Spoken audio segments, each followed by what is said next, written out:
এটা সরাও, এটা সরাও, এটা সরাও, তাহলে তো আমার শ্রম সব শেষ হয়ে যাবে। কাজে শ্রম শেষ হওয়ার আগে আপনি আমাদের লিস্ট দেন, কাবা ঘর বানাবো কোন পাথর দিয়া।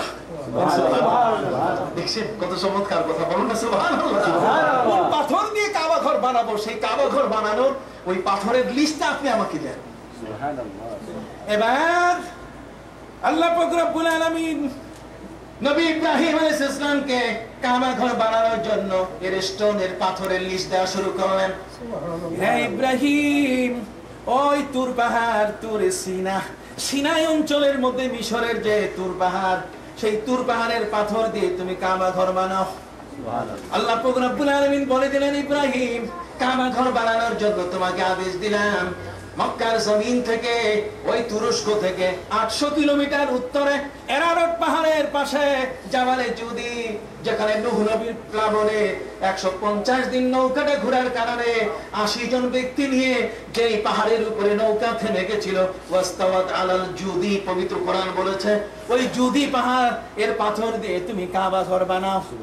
হযরত ইব্রাহিম আলাইহিস সালামকে আল্লাহ বলে দিলেন, ইব্রাহিম জর্ডানের একটি পাহাড় আর লেবাননের জুতি পাহাড় দিয়ে আর কাবা ঘর যেখানে তুমি বানাবে এখান থেকে মাত্র 2.5 মাইল দূরে হেরা পর্বতের পাথর দিয়ে তুমি কাবা ঘর নির্মাণ করো। ইব্রাহিম রে, তোমাকে 5টি পাহাড়ের পাথর দিয়ে কাবা ঘর নির্মাণের দায়িত্ব দিলাম।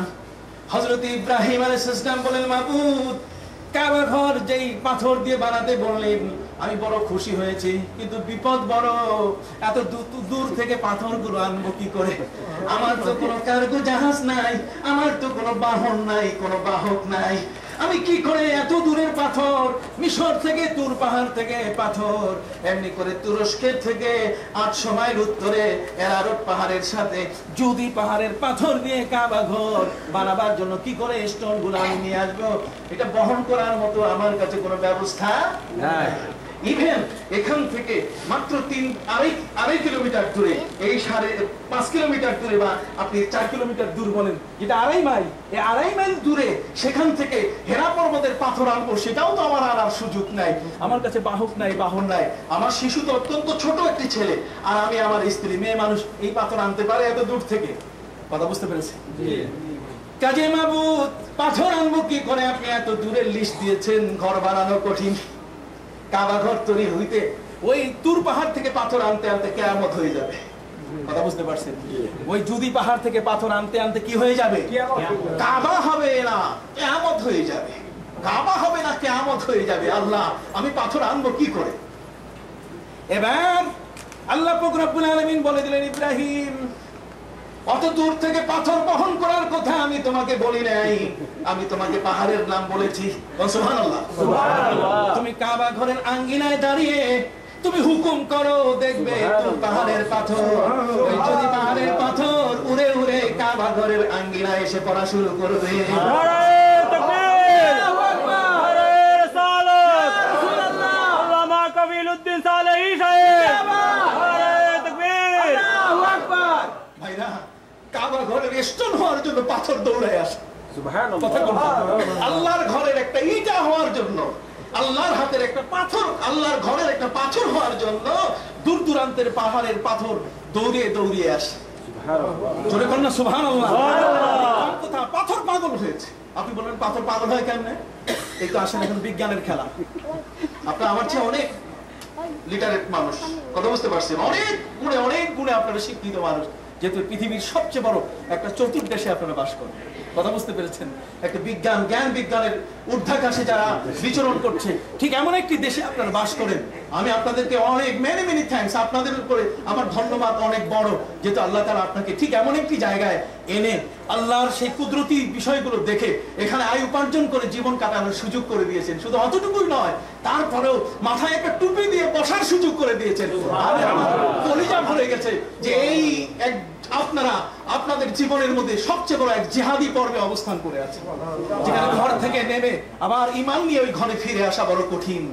আর সেই পর্যায়ে আপনারা সেখানে আছেন।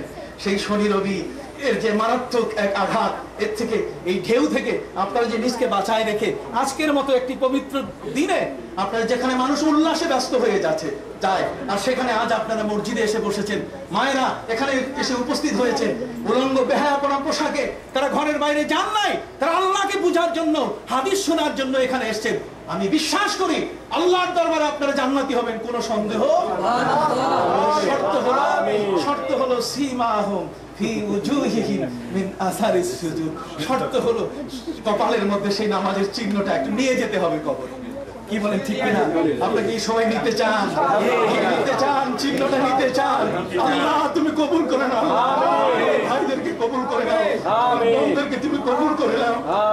বড় কষ্ট করে প্রবাসে আছে, কারো বাবা দেশের মধ্যে বৃদ্ধ হয়ে এমন এক অবস্থায় পড়ে আছেন যে ওই বাবাকে দেখতে যাবেন সেই সুযোগটাও হয়তো নাই। কারো কাগজ হয়েছে, কারো কাগজ হয় নাই। কেউ এখানে সিটিজেনশিপ পেয়েছেন, আবার কেউ পান নাই। কেউ অভিবাসী হয়েছে, কেউ এমিগ্রেন্ট হয়েছে। কত ধরনের বিষয়, এগুলো সবগুলো ঝুঁকি মাথায় নিয়ে আপনারা এখানে অবস্থান করছেন। এই করুণ এক অবস্থায় ইমানের সাথে এখানে বেঁচে থাকা, এটি সত্যিকার অর্থে আমি মনে করি এটা জিহাদের ময়দানে ইমান নিয়ে টিকে থাকা। আঙ্গারার মধ্যে নিচে আগুন জ্বলছে, আর তার উপরে ওই হাতের ভেতরে আগুন নিয়ে আপনি সেখানে ইমানকে টিকিয়ে রাখছেন।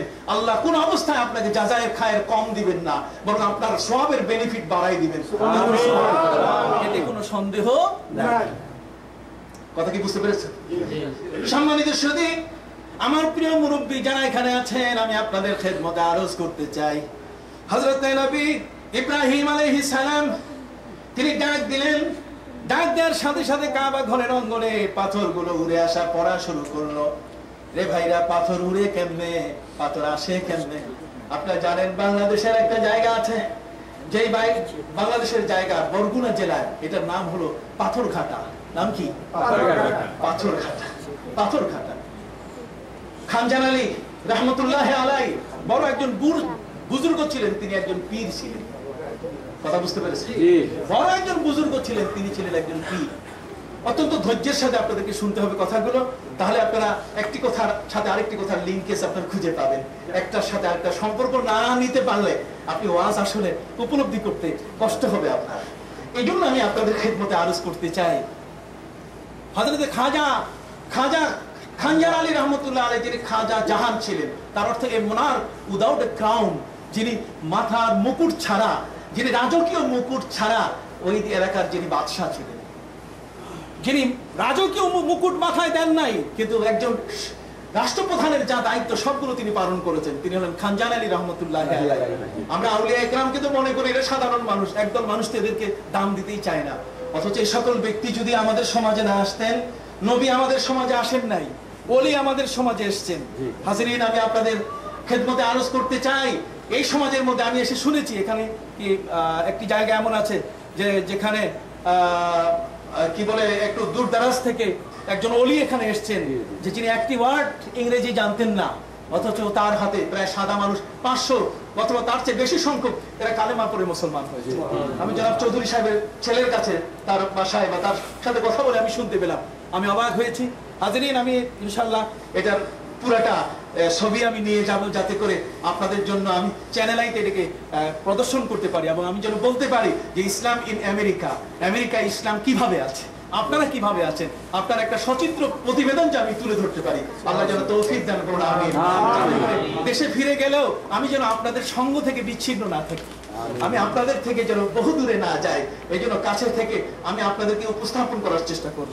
আমি আপনাদের কাছে বিনীতভাবে বলতে চাই, হযরতে নবী ইব্রাহিম আলাইহিস সালাম কাবা ঘর তার কাছে চলে আসা, এটা কেমন কথা? কাবা ঘরের কাছে পাথর চলে আসা, এটা কেমন কথা? আপনি দেখুন, হযরতে মুসা আলাইহিস সালামের কাছে তিহ নামক এলাকায় 40 বছরের জন্য যারা বন্দী হলো, অসংখ্য মানুষ, এই মানুষগুলো কেউ 40,000-এর কথাও বলেছে, এদেরকে আল্লাহ তাআলা বন্দী করে রেখেছিলেন। এরা গোবৎসের পূজা করেছিল, এরা গরুর পূজা করেছিল। তো গোবৎসের পূজা করার কারণে, হযরতে মুসা আলাইহিস সালামকে না মানার কারণে তাদেরকে আল্লাহ বন্দী করে রেখেছিলেন। ইয়াতিহুনা 40 সানা, পবিত্র কোরআন মজিদে বলা হয়েছে 40 বছরের জন্য আল্লাহ তাদেরকে আটক করে রেখেছিলেন। এদের জেলখানার কোনো জেলার ছিল না, জেলখানার কোনো জেল রক্ষী ছিল না, জেলখানার জন্য কোনো পুলিশ কনস্টেবল ছিল না, বরং এদের জেলখানাটা লম্বা ছিল 13 মাইল। কত মাইল? 13 মাইল। আবার বলুন, কত মাইল? 13 মাইল। 13 মাইল লম্বা জেলখানা। আল্লাহর জেলখানায় কোনো পুলিশ লাগে না, আল্লাহর জেলখানায় কোনো জেলার প্রয়োজন নাই, জেল রক্ষী প্রয়োজন নাই। তিহ নামক ময়দানের মধ্যে এই মানুষগুলোকে যখন আল্লাহ আটকাই দিলেন, 13 মাইল পথ অতিক্রম করতে সময় লাগে কতটুকু? অতএব বাবা তার ছেলে মেয়ে নিয়ে হাঁটা শুরু করতেন সকাল বেলায়, হাঁটতে হাঁটতে সন্ধ্যা হয়ে যেত, রাত 12টা বাজতো, ফজরের সময় ক্লান্ত হয়ে বসে যেত যে আর 13 মাইল রাস্তা ওই তো কাছে, পার হলেই আমরা পার হয়ে গেলাম, জেলখানা থেকে বের হয়ে গেলাম। ফজরের সময় চোখের মধ্যে ভরা ঘুম, ঘুম নিয়ে যখন ঘুমিয়ে যায়, ঘুম থেকে জেগে উঠার পরে দেখে যেই জায়গা থেকে চলা শুরু করছে ওই জায়গায় আছে, পার হইতে পারে নাই। আল্লাহর জেলখানা এত বড় কঠিন। আল্লাহর জেলখানায় পুলিশ লাগে না বলুন? আল্লাহর জেলখানায় কি পুলিশ লাগে? আল্লাহর জেলখানায় এই ধরনের কাউকে প্রয়োজন আছে? আল্লাহ যথেষ্ট। অতএব আল্লাহ পাক রব্বুল আলামিন অতিশয় দয়াময়। জীবনের যে অপরাধগুলো প্রতি সেকেন্ডে সেকেন্ডে আমাদের থেকে হয়, যদি আল্লাহ ধরে বসেন তাহলে এর শাস্তি দেওয়া শুরু করলে এই পৃথিবীতে আমাদের জন্য বাঁচা বড় কঠিন হয়ে দাঁড়াবে। কথা বুঝতে পেরেছেন? সেই